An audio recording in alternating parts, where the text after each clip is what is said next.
Hi friends, dream art YouTube ಚಾನಲ್ಗೆ ಸ್ವಾಗತ ಸುಸ್ವಾಗತ. ಫ್ರೆಂಡ್ಸ್, ನಾವು ಇವತ್ತು ನೋಡೋಣ ಅರಣ್ಯ ಇಲಾಖೆಯಲ್ಲಿ ಖಾಲಿ ಇರ್ತಕ್ಕಂಥ 540 ಪೋಸ್ಟ್ಗಳಿಗೆ ಅರಣ್ಯ ಇಲಾಖೆ ವತಿಯಿಂದ ಹುದ್ದೆಗಳು ಖಾಲಿ ಇರ್ತಕ್ಕಂಥ 450 ಪೋಸ್ಟ್ಗೆ ಈ ದಿನ ನೋಟಿಫಿಕೇಷನನ್ನು ಕರೆದಿರ್ತಾರೆ. ನಾವು ನೋಟಿಫಿಕೇಷನನ್ನು ಮನೆಯಲ್ಲೇ ಕೂತ್ಕೊಂಡು ಯಾವ ರೀತಿ ಹಾಕೋದು ಏನು ಎತ್ತ ಅಂತೇಳಿ, ಮತ್ತು ನೋಟಿಫಿಕೇಷನ್ನಲ್ಲಿ ಇರ್ತಕ್ಕಂಥ ಖಾಲಿ ಇರ್ತಕ್ಕಂಥ ಹುದ್ದೆಗಳು ಯಾವ್ಯಾವ ಜಿಲ್ಲೆಯಲ್ಲಿ ಎಷ್ಟೆಷ್ಟು ಇದ್ದಾವೆ ಅಂತೇಳಿ ನೋಟಿಫಿಕೇಷನನ್ನು ನೋಡೋಣ. ಫ್ರೆಂಡ್ಸ್, ಬನ್ನಿ ವಿಡಿಯೋ ಸ್ಟಾರ್ಟ್ ಮಾಡೋದಕ್ಕಿಂತ ಮುಂಚೆ ನೀವಿನ್ನೂ ನಮ್ಮ ಚಾನಲ್ಗೆ ಸಬ್ಸ್ಕ್ರೈಬ್ ಆಗಿಲ್ಲ ಅಂದರೆ ಸಬ್ಸ್ಕ್ರೈಬ್ ಆಗಿ ಮತ್ತು ಬೆಲ್ ಬಟನ್ನ ಆಲಲ್ಲಿ ಇಟ್ಕೊಳ್ಳಿ. ನಾವು ಈಗ ನೋಟಿಫಿಕೇಷನನ್ನು ನೋಡೋಣ. ಫ್ರೆಂಡ್ಸ್, ನೋಟಿಫಿಕೇಷನ್ ನೋಡಿ, ಇಲ್ಲಿ 540 ಪೋಸ್ಟ್ ಫಾರೆಸ್ಟ್ ಗಾರ್ಡಿಗೆ ಕರೆದಿರ್ತಕ್ಕಂಥ ಅರಣ್ಯ ಇಲಾಖೆ ವತಿಯಿಂದ. ಫ್ರೆಂಡ್ಸ್, ಕರ್ನಾಟಕ ಸರ್ಕಾರ ಅರಣ್ಯ ಇಲಾಖೆ ಅಂತ ಕೊಟ್ಟಿದ್ದಾರೆ. ಫ್ರೆಂಡ್ಸ್, ಇಲ್ಲಿ ನೋಡಿ, ಫಸ್ಟ್ನೇದಾಗಿ ಅರ್ಜಿ ಸಲ್ಲಿಸುವ ವಿಧಾನ ಅಂತ ಕೊಟ್ಟಿದ್ದಾರೆ.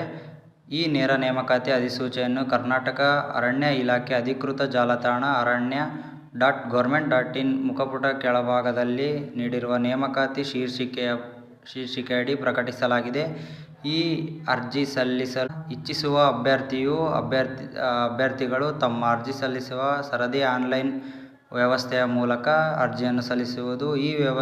ಈ ವಿಧಾನವನ್ನು ಹೊರತುಪಡಿಸಿ ಬೇರೆ ಯಾವುದೇ ವಿಧಾನದಲ್ಲಿ ಅರ್ಜಿ ಸಲ್ಲಿಸಲು ಅವಕಾಶ ಇಲ್ಲ. ಫ್ರೆಂಡ್ಸ್, ಇಲ್ಲ ಇರಲಿ. ಮತ್ತು ನಾವೀಗ ನೋಡೋಣ ಯಾವ ಸಮಯ ಅಂದರೆ, ಸಲ್ಲಿಸಲು ಪ್ರಾರಂಭವಾಗಿರ್ತಕ್ಕಂಥ ದಿನಾಂಕ 1/12/2023, ಕೊನೆಯ ದಿನಾಂಕ 30/12/2023, ಕೊನೆಯ ದಿನಾಂಕ. ಅರ್ಜಿ ಶುಲ್ಕವನ್ನು ಪಾವತಿಸಲು ಜನವರಿ 5ನೇ ತಾರೀಕು 2024 ಕೊನೆಯ ದಿನಾಂಕ ಆಗಿರುತ್ತೆ. ಇಲ್ಲಿ ನೋಡಿ, ಶುಲ್ಕದ ವಿವರ ಅಂತ ಕೊಟ್ಟಿದ್ದಾರೆ. ನೆಕ್ಸ್ಟು, ಸಾಮಾನ್ಯ ಅಭ್ಯರ್ಥಿಗಳಾಗಿರ್ತಕ್ಕಂಥ ಪ್ರವರ್ಗ 2A, 2B, 3A, 3B ಅವರಿಗೆ 200 ರೂಪಾಯಿ ಅರ್ಜಿ ಶುಲ್ಕ ಮತ್ತು ಸೇವಾ ಶುಲ್ಕ 20 ರೂಪಾಯಿ, ಟೋಟಲ್ 220 ರೂಪಾಯಿ. ಮತ್ತು ಮಹಿಳಾ ಅಭ್ಯರ್ಥಿಗಳಿಗೆ 120 ರೂಪಾಯಿ ಆಗುತ್ತೆ. ಪರಿಶಿಷ್ಟ ಜಾತಿ ಪಂಗಡ ಪ್ರವರ್ಗಕ್ಕೆ ಸೇರಿದಂತೆ ಪುರುಷ ಅಭ್ಯರ್ಥಿಗೆ 120 ರೂಪಾಯಿ, ಮಹಿಳಾ ಅಭ್ಯರ್ಥಿಗೆ ಮತ್ತು ತೃತೀಯ ಲಿಂಗ ಅಭ್ಯರ್ಥಿಗಳಿಗೆ 70 ರೂಪಾಯಿಯನ್ನು ನಿಗದಿಪಡಿಸಿರ್ತಾರೆ. ಮತ್ತು ಅಂಗವಿಕಲರಿಗೆ ಯಾವುದೇ ಶುಲ್ಕ ನಿಗದಿತಿ ಇಲ್ಲ ಅಂತ ಹೇಳಿದ್ದಾರೆ. ಫ್ರೆಂಡ್ಸ್, ಬನ್ನಿ ಈಗ ನಾವು ಮೊಬೈಲಲ್ಲೇ ಅರ್ಜಿಯನ್ನು ಸಲ್ಲಿಸುವುದು ಹೇಗೆ ಅಂತ ನೋಡೋಣ. ಮೊದಲಿಗೆ ಫ್ರೆಂಡ್ಸ್, ನೀವು ಗೂಗಲನ್ನು ಓಪನ್ ಮಾಡಬೇಕಾಗುತ್ತೆ. ಓಪನ್ ಮಾಡಿಬಿಟ್ಟು ಅರಣ್ಯ ಇಲಾಖೆ ಅಂತ ಸರ್ಚ್ ಮಾಡಿ.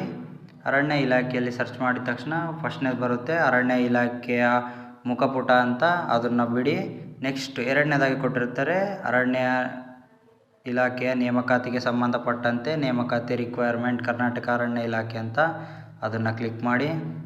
ಕ್ಲಿಕ್ ಮಾಡಿದ ತಕ್ಷಣ ನಿಮಗೆ ಫಸ್ಟ್ನೇದಾಗಿ ತೋರಿಸುತ್ತೆ ಗುಸ್ತು ವನಪಾಲಕರು ಅರಣ್ಯ ರಕ್ಷಕ ಹುದ್ದೆಗೆ ಅರ್ಜಿ ಸಲ್ಲಿಸಲು ಇಲ್ಲಿ ಕ್ಲಿಕ್ ಮಾಡಿ ಅಂತ. ಮತ್ತು ನೋಟಿಫಿಕೇಷನ್ ಡೌನ್ಲೋಡ್ ಮಾಡೋರಿದ್ದರೆ ಇಲ್ಲಿ ಎರಡನೇದಾಗಿ ಕ್ಲಿಕ್ ಮಾಡಿ. ಈಗ ಫಸ್ಟ್ನೇದಾಗಿ ಕ್ಲಿಕ್ ಮಾಡಿ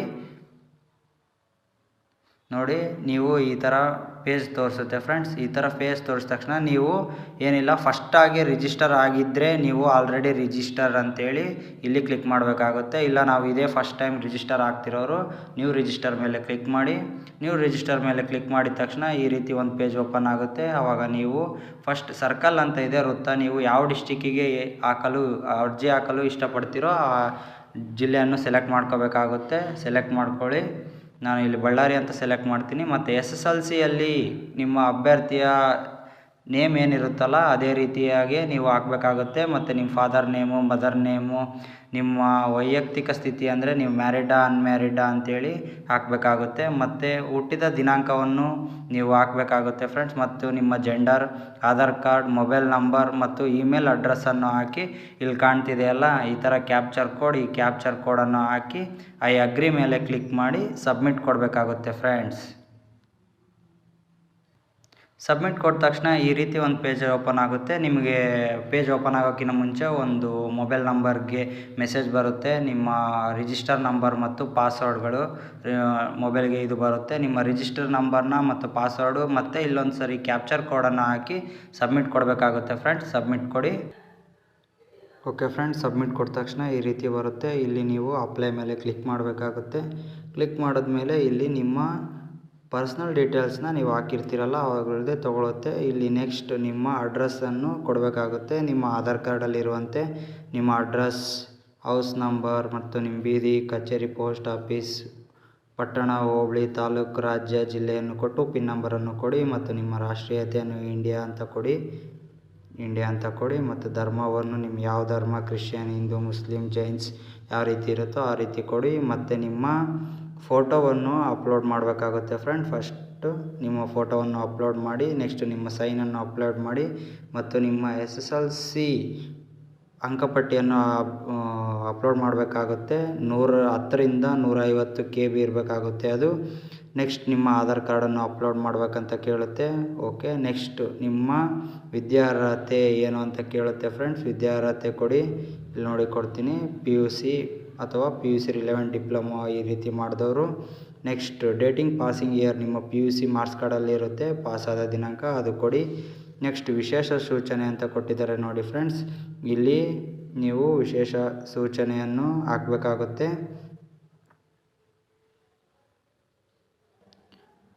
ನೇಮ್ ಆಫ್ ದ ಬೋರ್ಡ್ ಅಂತ ಕೊಟ್ಟಿದ್ದಾರೆ, ಕರ್ನಾಟಕ ಅಂತ ಹಾಕಿ. ಇಲ್ಲಿ ನಿಮ್ಮ ರಿಜಿಸ್ಟರ್ ನಂಬರ್ ಹಾಕಿ ಮತ್ತು ಇಲ್ಲಿ ನಿಮ್ಮ ಶೈಕ್ಷಣಿಕ ವಿದ್ಯಾರ್ಥಿ ಅಂಕಪಟ್ಟಿ ಅಂಕಗಳನ್ನು ಗ್ರೇಡ್ ಪಾಯಿಂಟ್ನಲ್ಲಿ ನೀಡಲಾಗಿದೆ ಅಂತ ಕೇಳಿದ್ದಾರೆ. ಹೌದು ಅಂದರೆ ಹೌದು ಕೊಡಿ, ಇಲ್ಲಾಂದರೆ ನೋ ಕೊಡಿ. PUC ಪ್ರಮಾಣ ಪತ್ರವನ್ನು ಅಪ್ಲೋಡ್ ಮಾಡಿ ಅಂದರೆ PUC ಮಾರ್ಕ್ಸ್ ಕಾರ್ಡನ್ನು ಅಪ್ಲೋಡ್ ಮಾಡಬೇಕಾಗುತ್ತೆ ಫ್ರೆಂಡ್ಸ್. ನೀವು ಪರೀಕ್ಷಾ ಮಂಡಳಿಯನ್ನು ಎಲ್ಲಿ ಕೇಳಿರ್ತೀರಲ್ಲ ಅಲ್ಲಿಗೆ ಕೊಟ್ಟಿರ್ತಾರೆ ಮತ್ತು ನಿಮ್ಮ ಕ್ಯಾಟಗರಿಯನ್ನು ಸೆಲೆಕ್ಟ್ ಮಾಡಬೇಕಾಗುತ್ತೆ. ನಿಮ್ಮ ಕ್ಯಾಟಗರಿ ಸೆಲೆಕ್ಟನ್ನು ಮಾಡಿ ಮತ್ತು ನೆಕ್ಸ್ಟು ಗ್ರಾಮೀಣ ಅಭ್ಯರ್ಥಿ ಅಂತ ಕೇಳ್ತಾರೆ. ನೀವು ಗ್ರಾಮೀಣ ಅಭ್ಯರ್ಥಿ ಆಗಿದ್ದರೆ ಎಸ್ ಕೊಡಿ, ಇಲ್ಲ ನೋ ಕೊಡಿ. ಮತ್ತು ಅರಣ್ಯ ಇಲಾಖೆಯಲ್ಲಿ ನೀವೇನಾದರೂ ಸರ್ವಿಸ್ ಮಾಡಿದ್ದೀರಾ ಅಂತ ಕೇಳ್ತಾರೆ. ಹೌದಾಗಿದ್ದರೆ ಎಸ್ ಕೊಡಿ, ಇಲ್ಲ ನೋ ಕೊಡಿ. ನೀವು ಕಲ್ಯಾಣ ಕರ್ನಾಟಕ ಮಾದರಿಯ ಅಭ್ಯರ್ಥಿಗಳಾಗಿದ್ದರೆ ಎಸ್ ಕೊಡಿ. ಎಸ್ ಕೊಟ್ಟರೆ ನೀವು ಅಪ್ಲಿಕೇಶನನ್ನು ನಿಮಗೆ ಕೊಟ್ಟಿರ್ತಾರಲ್ಲ ಕಲ್ಯಾಣ ಕರ್ನಾಟಕ, ಅದನ್ನು ನೀವು ಅಪ್ಲೋಡ್ ಮಾಡಬೇಕಾಗುತ್ತೆ. ನೆಕ್ಸ್ಟ್ ಈಗ ನೀವು ಕನ್ನಡ ಮಾಧ್ಯಮ ಮಾದರಿ ಹೌದು ಅಂತ ಕೇಳಿದರೆ ಹೌದು ಅಂತ ಎಸ್ ಕೊಡಿ ಮತ್ತು ಕನ್ನಡ ಮಾಧ್ಯಮ ಸರ್ಟಿಫಿಕೇಟನ್ನು ನೀವು ಅಪ್ಲೋಡ್ ಮಾಡಬೇಕಾಗುತ್ತೆ. ಮತ್ತು ನೀವು ಅಂಗವಿಕಲರೇ ಅಂತ ಕೇಳುತ್ತೆ, ಇದನ್ನು ಕೊಡಿ.